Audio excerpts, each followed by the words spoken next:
Hi guys, সবাইকে welcome জানিয়ে শুরু করছি কুক উইথ প্লাবনীর নিউ এপিসোড। আজকের এপিসোডে থাকছে ম্যাগি ম্যাজিক মশলা পাবদা মাছের রেসিপি। পাবদা মাছে কাটা খুব কম আর বাচ্চাদের কাছে খুবই প্রিয়, আর সেটা যদি রান্না করা হয় ম্যাগি ম্যাজিক মশলা দিয়ে তাহলে সব বাচ্চাই খেতে পছন্দ করবে।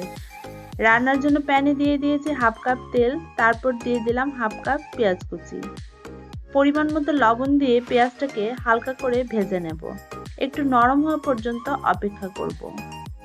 পেঁয়াজগুলো হালকা করে ভাজা হয়ে গিয়েছে, অ্যাড করে দিচ্ছি মশলা। প্রথমে দিয়ে দিলাম হাফ টিস্পুন হলুদ গুঁড়া, 1 টিস্পুন মরিচ গুঁড়া, 1 টিস্পুন জিরা গুঁড়া, 1 টিস্পুন আদা পেস্ট, 1 টিস্পুন রসুন পেস্ট। এবার মশলাগুলোকে ভালো করে নেড়েচেড়ে কষিয়ে নিলাম।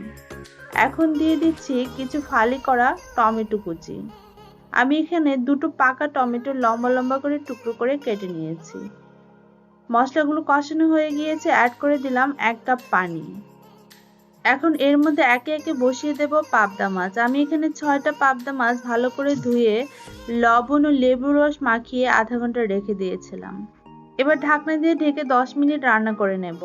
আর এই রান্নাটা মাছগুলোকে না ভেজে রান্না করলে ভালো লাগবে, মাছগুলো সফট থাকবে আর বাচ্চারা খেতে খুব পছন্দ করবে।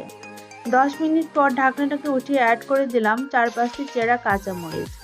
এখন অ্যাড করে দেব 1 প্যাকেট ম্যাগি স্বাদে ম্যাজিক মশলা। আর এই মশলাটা দেওয়ার কারণে এর স্বাদ দ্বিগুণ বেড়ে যাবে, সব বাচ্চারাই খেতে পছন্দ করবে। আবারও ঢাকনা দিয়ে ঢেকে 5 মিনিটের মতো রান্না করে নেব। ফিরে এলাম 5 মিনিট পর, ঢাকনাটাকে উঠিয়ে নিয়েছি, ঝোলটাও শুকিয়ে এসছে। শেষে আমার রান্নাও কমপ্লিট। তো গাইস, তৈরি হয়ে গেল ম্যাগি ম্যাজিক মশলা পাবদা মাছ। আশা করি ইজি রেসিপিটি ছোট বড় সবারই খেতে ভালো লাগবে। ভালো লাগলে অবশ্যই লাইক কমেন্ট শেয়ার করবেন আর আমার চ্যানেলের পাশে থাকবেন। সবাই সুস্থ থাকবেন। Bye bye.